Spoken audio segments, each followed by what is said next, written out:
મારું નામ મિનેશ પટેલ. મારી યુટ્યુબ ચેનલમાં વિદ્યાર્થી મિત્રો આપનું હાર્દિક સ્વાગત છે. વિદ્યાર્થી મિત્રો, આજે આપણે ધોરણ 8 વિષય વિજ્ઞાન ચેપ્ટર નંબર 12 ઘર્ષણનો બીજો ભાગ આપણે જોઈશું. અગાઉની વિડીયોમાં આપણે ઘર્ષણ કેવી રીતે લાગે છે, ઘર્ષણ પર અસર કરતું પરિબળ કયું છે અને ઘર્ષણના અલગ અલગ ઉદાહરણ આપણે જોયા. તો હવે ઘર્ષણ એક જરૂરી દૂષણ પણ છે. ઘર્ષણથી નુકસાન પણ થાય છે, ફાયદો પણ થાય છે. તો ઘણા બધા આપણે અનુભવો આપણે જોવાના છે કે તમે થોડાક નાના અનુભવો જોયા. યાદ કરો કે કોઈ કાચનો ગ્લાસ અથવા તો કુલડી કે માટીનો ઘડો, બેમાંથી કોને પકડી રાખવું સરળ છે? બેમાંથી કોને પકડી રાખવું સરળ છે? કાચના ગ્લાસને કે કુલડીને?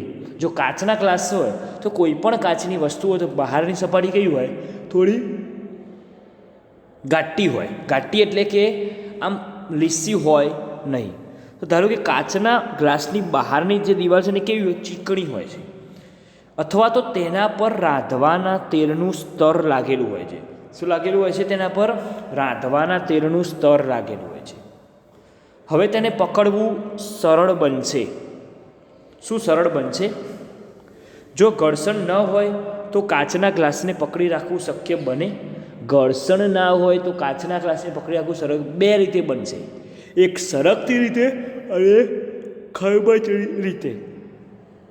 તો આપણે એવું પણ યાદ કરવાનું છે કે ભીના કાદવવાળા જે રસ્તા હોય એના પર અથવા તો માર્બલના ભીના ભોંયતળિયા પર ચાલવું કેટલું મુશ્કેલ છે.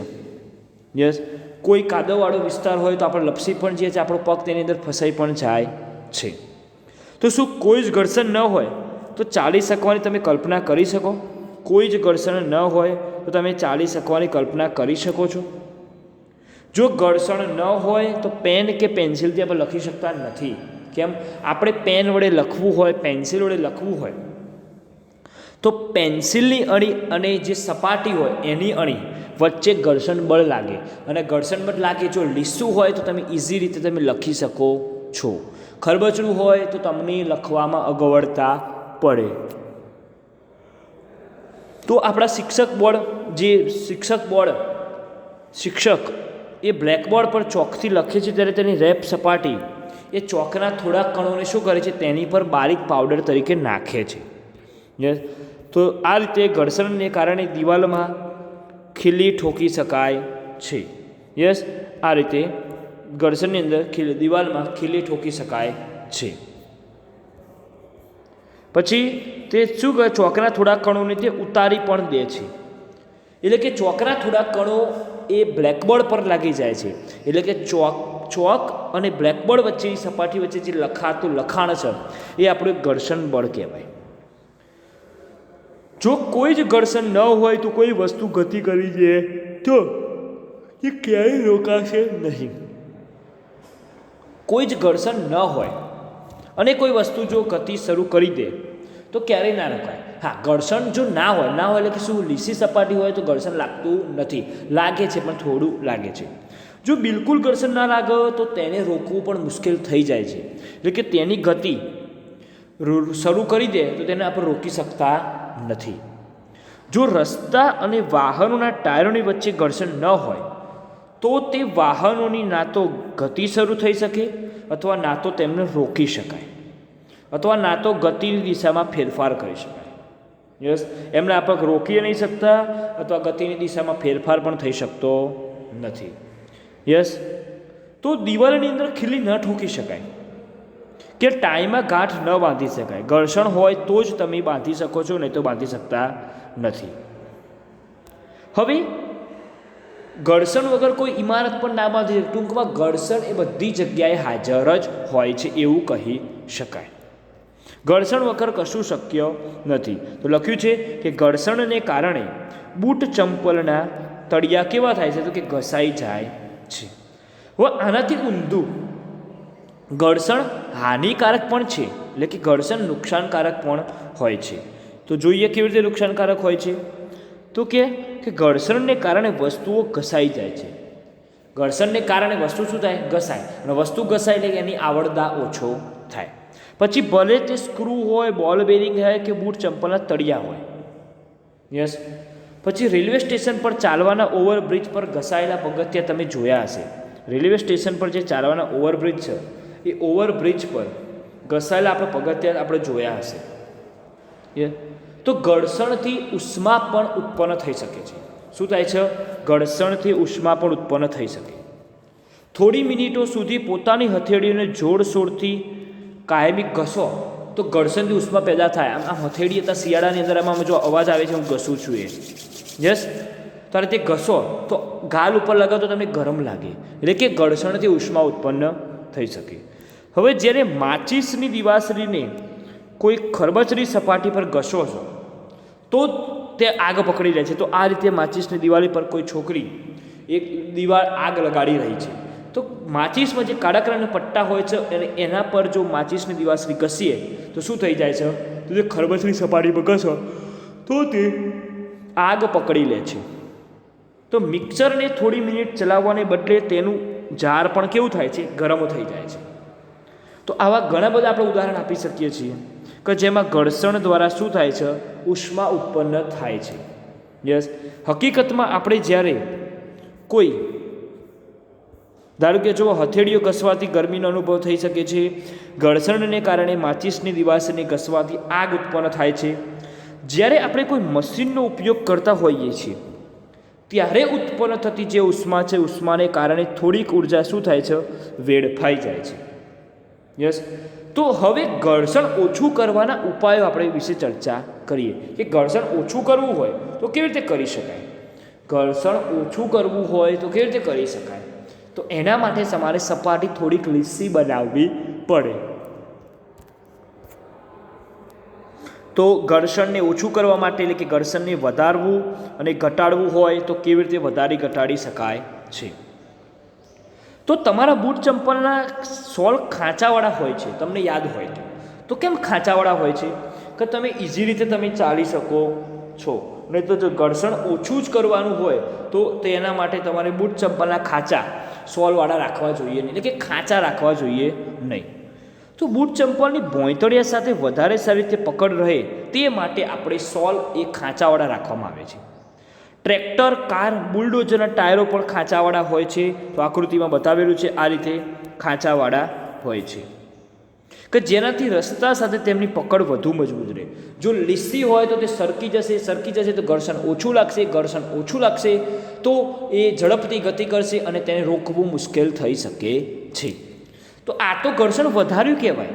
ઘર્ષણ ઓછું કરવું હોય તો સપાટી લીસી બનાવવી પડે, એટલે કે જે સોલ ખાંચાવાળા બનાવે છે ખાંચાવાળા બનાવવા ના પડે.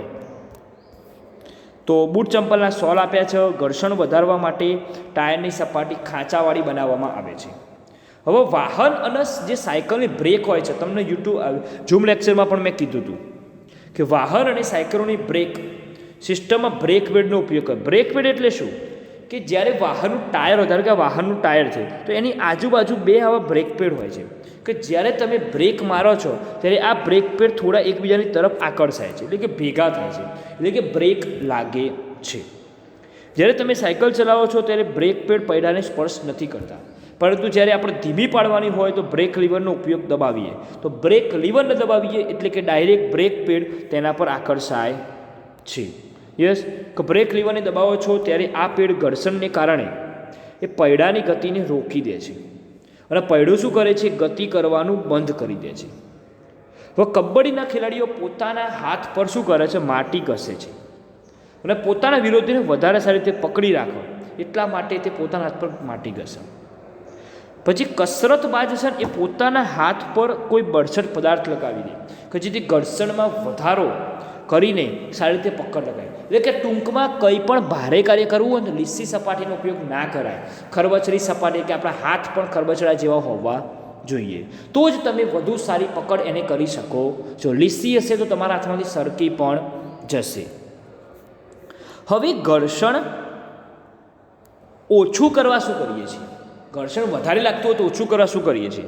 તો ઘર્ષણ કેવું છે? તો કે પહેલું તો સૌથી પહેલાં તો ઘર્ષણ અનિચ્છનીય છે, તેને આપણે ઓછું કરવાનું છે. તો કેરમ બોર્ડ પર ધારે કે આપણે કુકડીઓથી સ્ટ્રાઇકર વડે કુકડીઓ મારી છે તો કુકડી ઝડપી દૂર જતી નથી. તો એના માટે શું કરવાનું, આપણે બારીક પાવડર આપણે છાંટવાનો કે જેથી કરીને કુકડીઓ ફટાફટ દોડવા લાગે. પછી ધારો કે દરવાજો હોય, દરવાજાના મિજાગરાની અંદર જ્યારે દરવાજાનો હેન્ડલ ઝડપી વખાતો ના હોય તો એમાં આપણે ઓઇલિંગ કરીએ છીએ, એટલે કે તેલના થોડા ટીપા ઉમેરીએ છીએ કે જેથી તે સરળતાથી હલનચલન કરે. યસ, એટલે કે એ શું થયું કહેવાય, ઘર્ષણ ઓછું થયું કહેવાય. પછી સાયકલ અને મોટરના કારીગરો આ મશીનોના ગતિશીલ ભાગોની વચ્ચે શું લગાડે છે, ગ્રીસ લગાડે છે. એટલે કે જો સાયકલની ચેન ઉતરી ગઈ હોય તો ઓઇલિંગ કરે છે, ગ્રીસ લગાવે છે. યસ, તો આ બધા જ કિસ્સાઓમાં આપણે કાર્યક્ષમતા વધારવી હોય, એટલે કે જો સાયકલની આવડતા વધારવું હોય, એની કાર્યક્ષમતા વધારવી હોય તો તમારે ટાઈમે એનું ઊંજણ એટલે કે તેલ ઓઇલિંગ કરવું જોઈએ. જ્યારે તેલ, ગ્રીસ કે ગ્રેફાઇટને મશીનના ગતિશીલ ભાગ વચ્ચે જોડવામાં આવે છે ત્યારે એક પાતળું સ્તર બને છે અને ગતિશીલ સપાટીઓ સીધી એકબીજા સાથે કદી ઘસાતી નથી.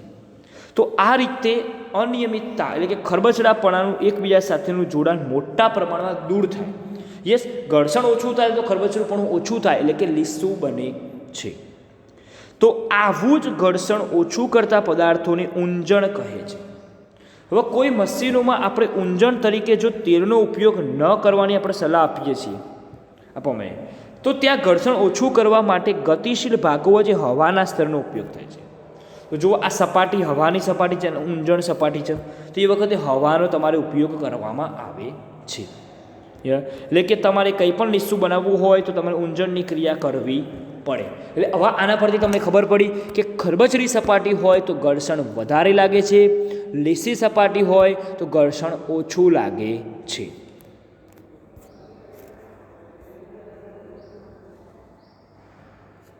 તો લખ્યું છે કે શું આપણે સપાટીઓ પર પોલિશ કરીને કે વધારે માત્રામાં ઊંજણનો ઉપયોગ કરીને ઘર્ષણને ઘટાડીને શૂન્ય કરી શકીએ? હા, ઊંજણ કરીએ તો ઘર્ષણ ઘટી જાય છે, પરંતુ ઘર્ષણ ક્યારેય શૂન્ય થતું નથી.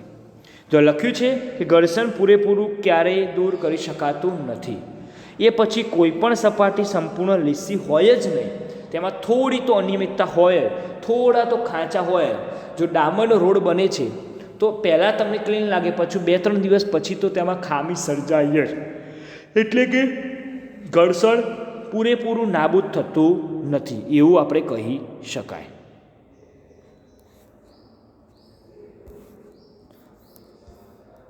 હવે પૈડા હોય છે એ શું કરે છે, તો કે ઘર્ષણ ઓછું કરી દે છે.